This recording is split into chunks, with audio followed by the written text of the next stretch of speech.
Bonsoir à tous. Je vous lis le 4e paragraphe de cet étonnant psaume 107. À partir du verset 23, je lis que ceux qui étaient descendus sur la mer dans des navires et qui travaillaient sur les grandes eaux, ceux-là virent les œuvres de l'Éternel et ses merveilles au milieu de l'abîme. Il parle et il fit souffler la tempête qui souleva les flots de la mer. Ils montaient vers les cieux, ils descendaient dans l'abîme, leur âme était perdue en face du danger. Saisis de vertige, ils chancelaient comme un homme ivre, et toute leur habileté était anéantie. Dans leur détresse, ils crièrent à l'Éternel, et il les délivra de leurs angoisses. Il arrêta la tempête, ramena le calme, et les ondes se turent.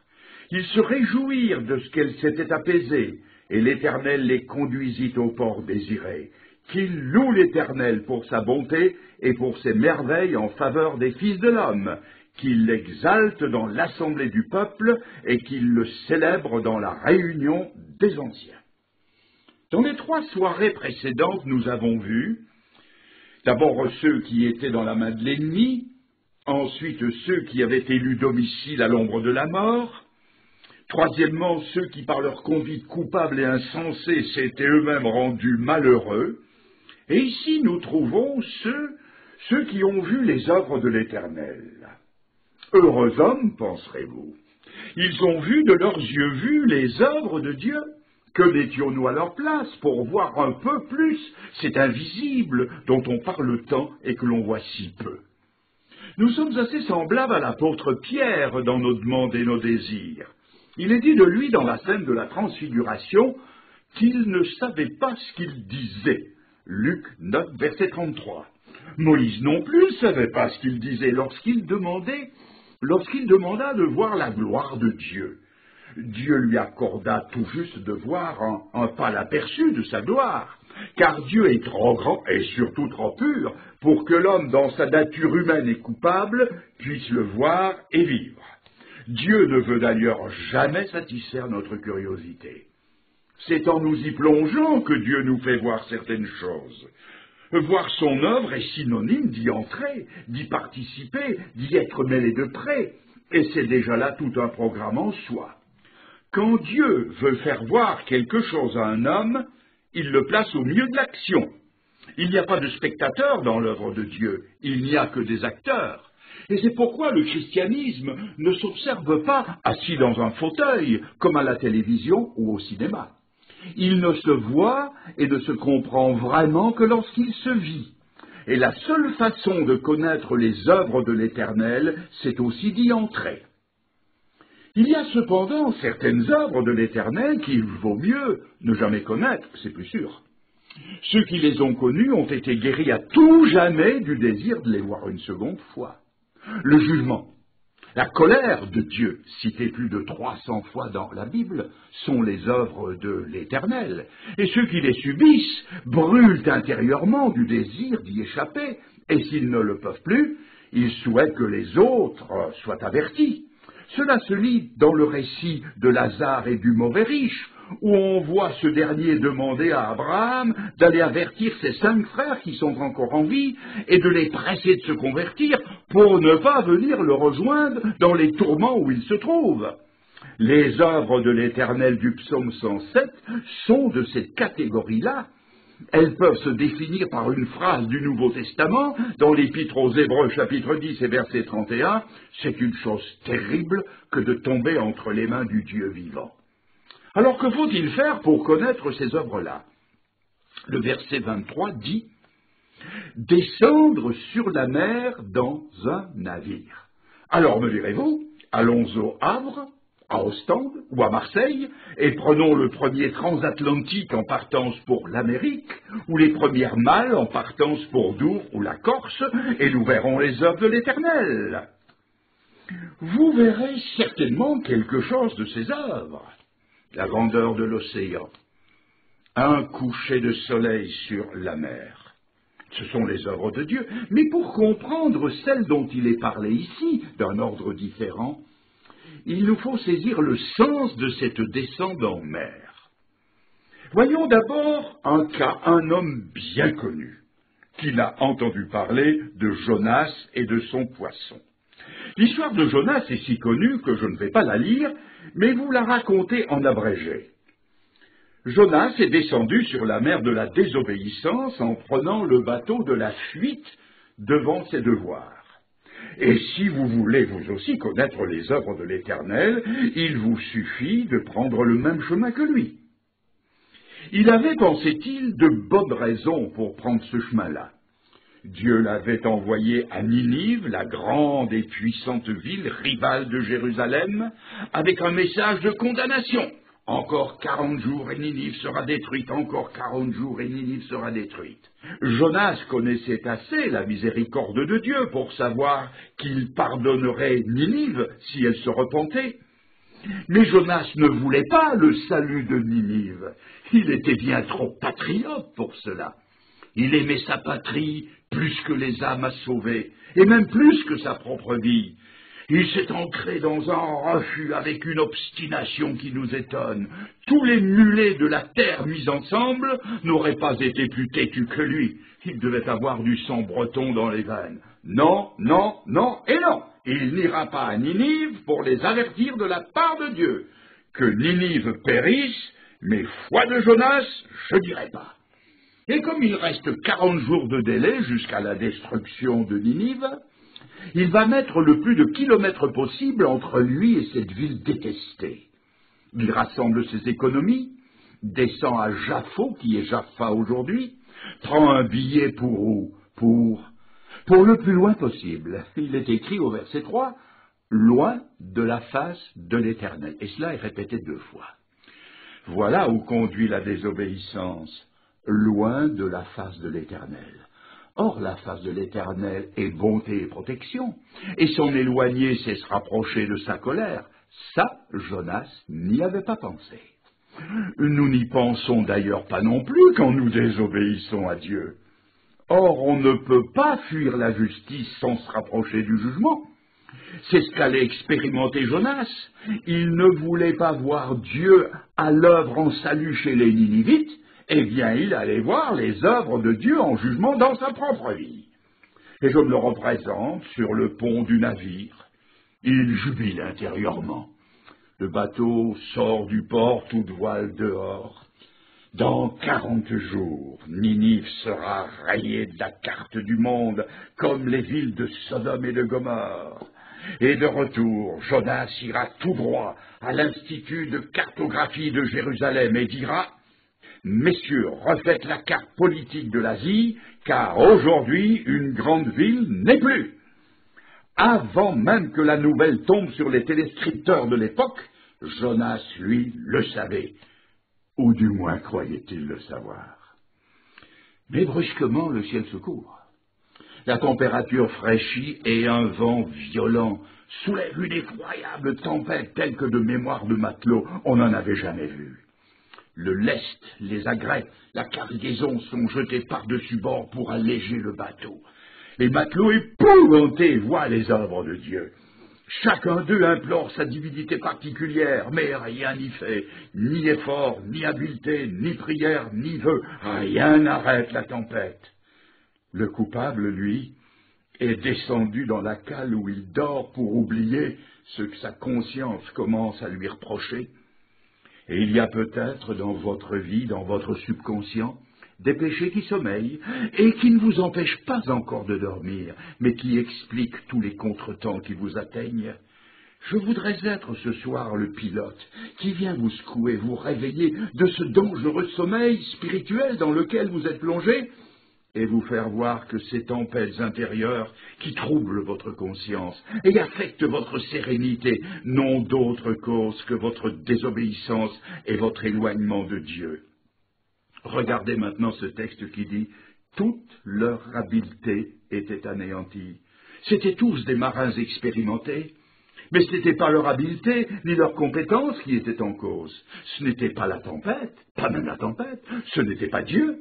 Il faut aller à la racine du mal, et ce mal pour Jonas, et peut-être pour vous, c'est le refus d'obéir, l'insoumission à la volonté de Dieu, la fuite devant vos devoirs. Dieu vous a montré ce que vous deviez faire, et vous avez dit non. Prenez garde que le sort ne tombe sur vous, et que, refusant de rejeter le péché, ce ne soit Dieu qui vous rejette. À l'inverse de Jonas, il pourrait ne pas y avoir de salut. Bien sûr que Dieu l'a finalement forcé à obéir, mais c'est là la grande exception. Dieu ne force pas toujours. C'est la première descente sur la mer, c'est le premier naufrage.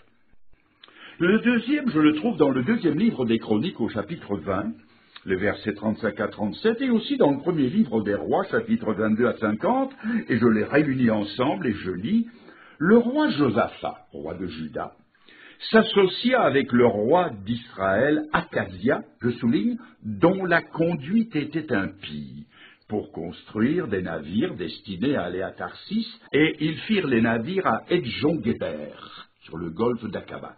Alors Éliézer prophétisa contre Josaphat et dit « Parce que tu t'es associé avec Akazia, l'Éternel détruit ton œuvre. » Et les navires furent brisés et ne purent se rendre à Tarsis. Un peu plus loin, il est écrit dans le premier livre des Rois, « Alors Akazia dit à Josaphat, sous-entendu une seconde fois, « Veux-tu que mes serviteurs aillent avec les tiens sur des autres navires ?» Et Josaphat ne voulut pas. Si Jonas s'est enfui sur la mer de la désobéissance, Josaphat, lui, est descendu sur la mer avec les bateaux des mauvaises associations. Des mauvaises associations. Josaphat était un très bon roi. Il craignait Dieu et pratiquait la justice, mais il ne veillait guère sur ses associations. Il avait de ce côté-là une largesse coupable. Il suffisait qu'Akazia, l'autre roi, soit de sa race pour qu'il passe l'éponge sur son impiété notoire. Certes, il ne se serait pas associé à ces pratiques impies, mais pour une question d'intérêt commercial, il ne voyait aucun mal à s'unir au méchant roi d'Israël. C'était là une grave erreur. Il avait pourtant été prévenu. Quelque temps auparavant, il était allé au combat avec un autre prince impie, justement le père de son nouvel associé. Et cela avait failli tourner mal pour lui, même très mal. Mais il avait oublié la leçon, et voici qu'il recommence.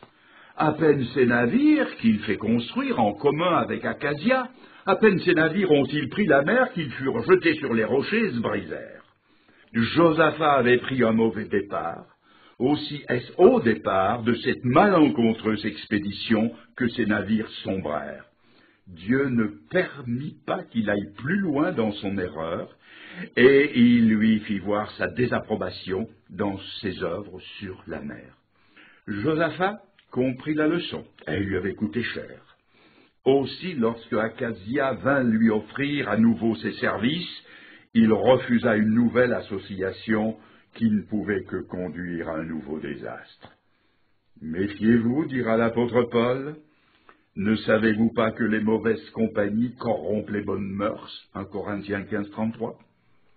Ne vous mettez pas sous un joug étranger avec les incrédules, car quel rapport y a-t-il entre les ténèbres et la lumière, dit 2 Corinthiens 6, verset 14. Dites-moi, mes amis, à quoi votre vie est-elle associée? Quelle est l'ambition, le compagnon avec qui vous marchez? N'oubliez pas que vous avez été fait pour marcher avec Dieu. Dieu a créé l'homme pour se l'associer à lui-même. Mais si votre vie est associée à autre chose qu'à Dieu, vous prenez un mauvais départ, et vous n'irez pas loin avant d'éprouver des revers qui iront jusqu'au brisement de tous vos projets et de tous vos espoirs. Comme Josaphat, vous ne croyez pas que des plans méticuleusement établis de longue date peuvent être ruinés en une heure, mais c'est pourtant ce qui lui est arrivé. Et si vous vous êtes déjà engagé sur le chemin d'une association que Dieu ne peut approuver, que ce soit en matière d'argent, d'amour, de commerce ou autre, faites machine arrière tant qu'il est encore temps. Dégagez-vous d'une association qui sera plus coûteuse que l'intérêt escompté.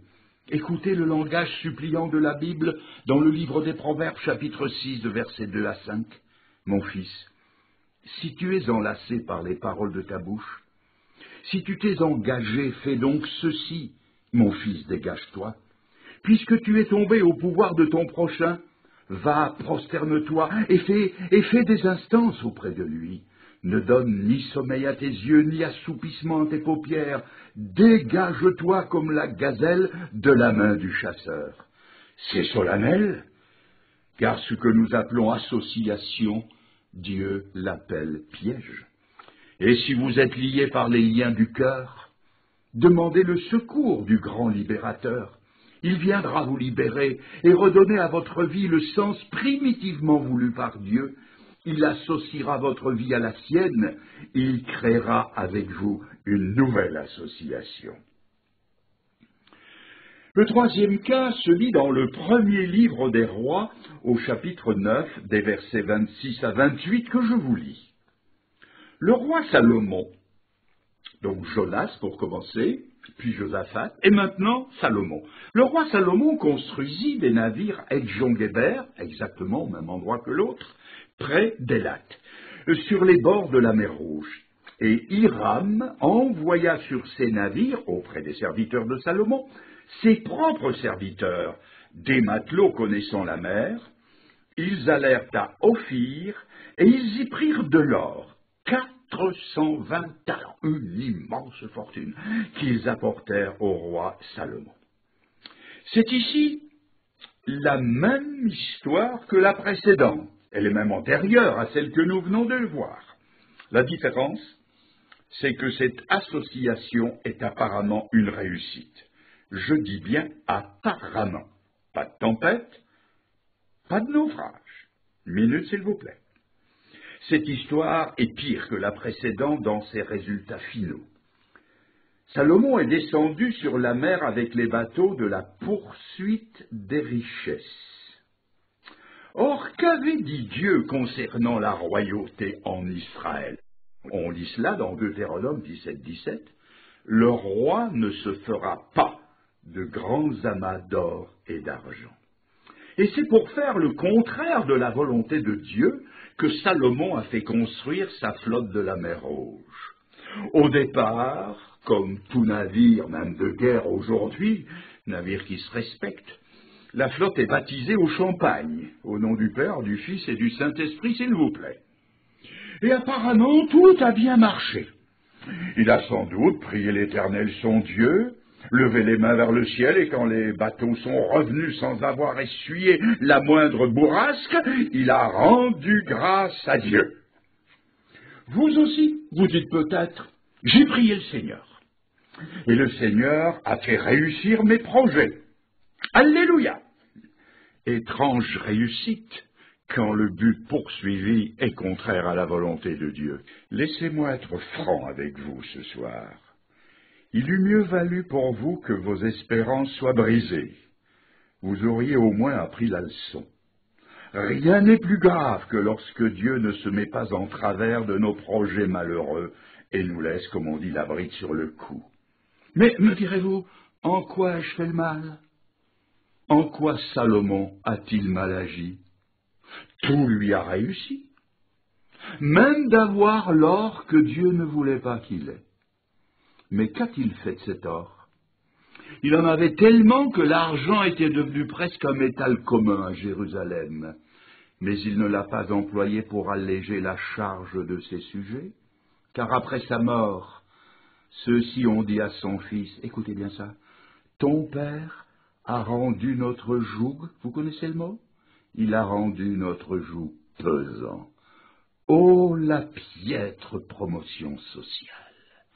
Tout cet or lui a attiré bien des maux, car Dieu dit en Timothée, chapitre 6, verset 10, « L'amour de l'argent est une racine de tous les maux, et quelques-uns en étant possédés se sont égarés loin de la foi, et avant sa mort, désabusé, Salomon écrivait « Tout est vanité et poursuite du vent ». Et sa fin fut une bien triste fin. Comparez-la avec la fin de l'apôtre Paul. Lui aussi a couru les mers, mais il était nanti d'une autre richesse que Salomon. Il avait la richesse de la foi, plus précieuse que l'or périssable, nous dit la première épître de Pierre. Et cette richesse, il l'a partagée avec les pauvres païens perdus. Il a apporté la richesse de l'Évangile en Europe. Sa mort qui fut pourtant celle d'un supplicié est tout inondée de lumière. Celle de Salomon n'est que décadence. Paul est entré au port désiré, tandis que Salomon, à sa mort, offre le spectacle d'un esquif battu par les vagues du péché. Sa tempête, il l'a eue, Salomon. Malheureusement pour lui, ce ne fut pas dans la mer Rouge, ce fut à son lit de mort. C'est là qu'il a connu son naufrage, un naufrage duquel Paul a pu dire, ayant abandonné une bonne conscience, ils ont fait naufrage quant à la foi, naufrage quant à la foi. Première épître à Timothée 1,19. Et c'est bien là ce qu'il y a de plus terrible. Eh bien, quatrièmement, puisque nous y sommes, parlons de Paul, de l'apôtre Paul. Lisons ce que nous a rapporté le médecin Luc dans son livre des Actes des Apôtres au chapitre 27, versets 9 à 15. Il y est question du voyage de Paul vers Rome, où il doit être jugé devant Néron. Je lis qu'un temps assez long s'était écoulé, la navigation devenait dangereuse. Paul les avertit en disant « Ô homme, je vois que la navigation ne se fera pas sans péril et sans beaucoup de dommages, non seulement pour la cargaison et le navire, mais aussi pour nos personnes. » Le centenier écouta le pilote et le patron du navire plutôt que les paroles de Paul. Et comme le port n'était pas bon pour hiverner, la plupart furent d'avis de le quitter pour tâcher d'atteindre Phénix, port de Crète, afin d'y passer l'hiver. Un léger vent du sud vint à souffler, et se croyant maîtres de leur dessein, ils levèrent l'ancre et côtoyèrent de près l'île de Crète. Mais un vent impétueux appelé Eurachylon se déchaîna sur l'île, le navire fut entraîné sans pouvoir lutter contre le vent, et nous nous laissâmes aller à la dérive. Nous nous arrêterons là. Eux sont descendus sur la mer dans un bateau que nous appellerons celui de la présomption. En l'apôtre Paul, ils avaient le porteur de la parole de Dieu, mais ils n'avaient que faire d'un avis qui était pourtant un avertissement bienveillant et surtout salutaire de la part de Dieu. Le centenier écouta le pilote, qui lui écouta son expérience, le patron, l'armateur, écouta ses intérêts, et pour appuyer cette décision, selon eux, le port dans lequel ils mouillaient n'était pas bon pour hiverner. Étrange qu'il soit pourtant appelé Beauport. Peut-être n'y avait-il pas assez de tavernes et de mondanité dans ce lieu, tout juste un petit cinéma avec un film par semaine, un honnête bistrot sans même un jukebox. C'était bon pour des puritains du genre de Paul, mais pour des matelots qui juraient ferme et buvaient sec, Phénix en Crète leur offrait d'autres possibilités. L'aventure fut mise aux voies, et la majorité opta pour le départ. Et les dieux eux-mêmes semblaient se mettre de la partie, car un léger vent du sud vint à souffler. Décidément, Paul n'était pas dans le coup. Sa renommée de prophète allait y laisser des plumes dans ce voyage qui s'annonçait sans histoire. Et je lis, se croyant maîtres de leur dessein. Et je comprends, se croyant maîtres de leur destin. Voilà l'homme présomptueux qui va à son détriment voir les œuvres de l'Éternel. Ils allaient apprendre ce que Jérémie a dit, il n'appartient pas à l'homme de conduire sa propre vie. Et ce que dit aussi le livre des Proverbes, tel chemin semble droit à l'homme, mais son issue, c'est la mort. Proverbe 16. La parole de Dieu est la seule garantie d'une traversée bénie.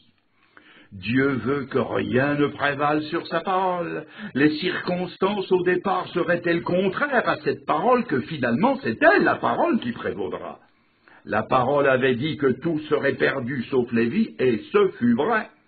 Et pour l'expérimenter, ils durent voir les œuvres de l'Éternel. Lisez chez vous et pour vous-même la suite du récit, c'est passionnant. Et vous arriverez à la conclusion suivante. La parole de Dieu a-t-elle dit une chose? A-t-elle prophétisé contre un individu ou une nation? A-t-elle condamné un genre de vie? S'est-elle prononcée contre un péché? Vous pouvez être sûr que c'est ce qu'elle a dit qui arrivera. Et toute l'habileté des hommes ne servira à rien. Le monde en général et les hommes en particulier se sont embarqués sur la mer des présomptions.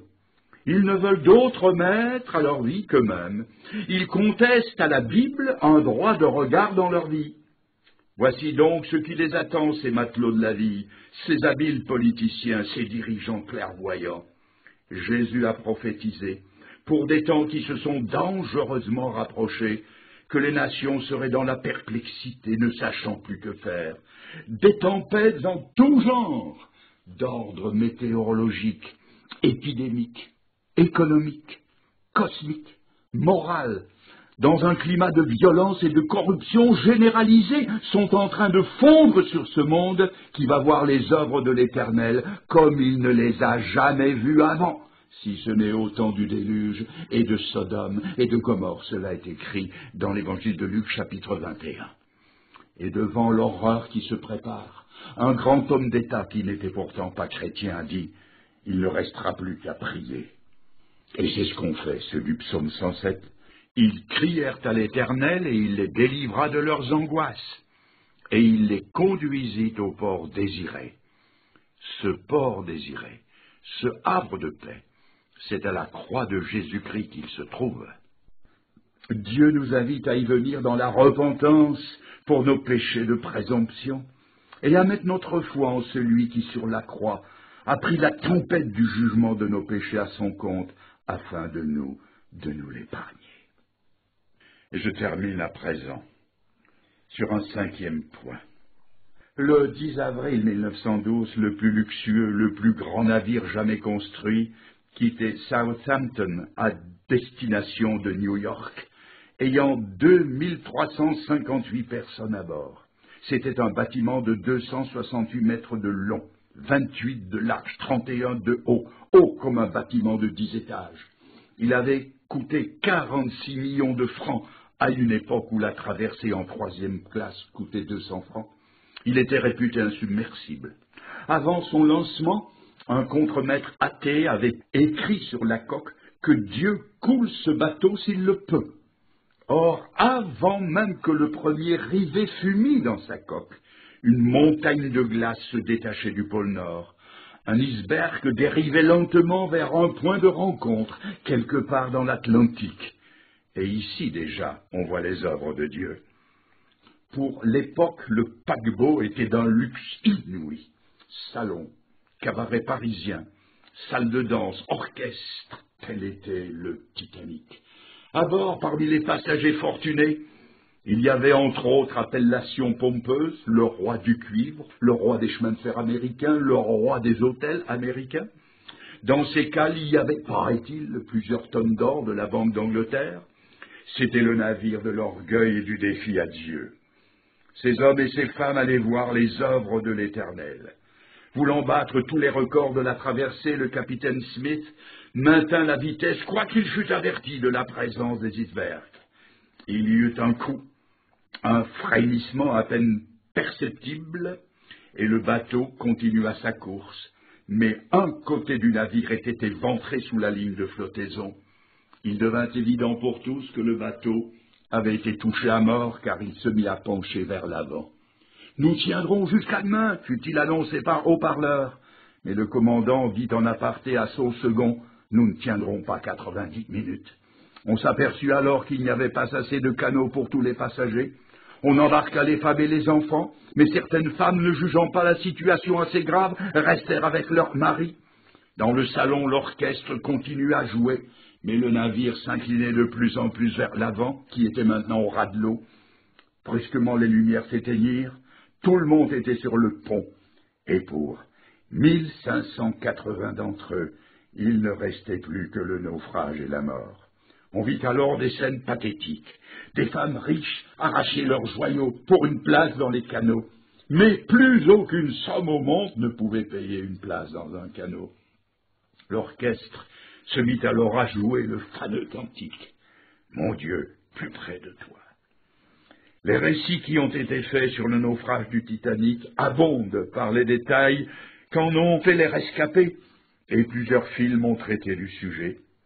Mais il est un épisode de la tragédie qui a toujours été passé sous silence, et le voici. Parmi ceux qui trouvèrent la mort, il y avait le pasteur John Harper, qui allait prendre la charge pastorale de la plus grande église de Chicago, le Moody Memorial Church. C'était un gagneur d'âme. Il aida les autres à prendre place dans les canots, mais lui-même refusa d'y entrer. Sa devise était « Les enfants et les femmes d'abord, les inconvertis ensuite ». Il donna sa ceinture de sauvetage et il périt dans le naufrage. Quelques mois plus tard, un jeune Écossais rescapé du naufrage raconta son aventure en ces termes. « Je dérivais sur un espar, donc une longue pièce de bois de sapin.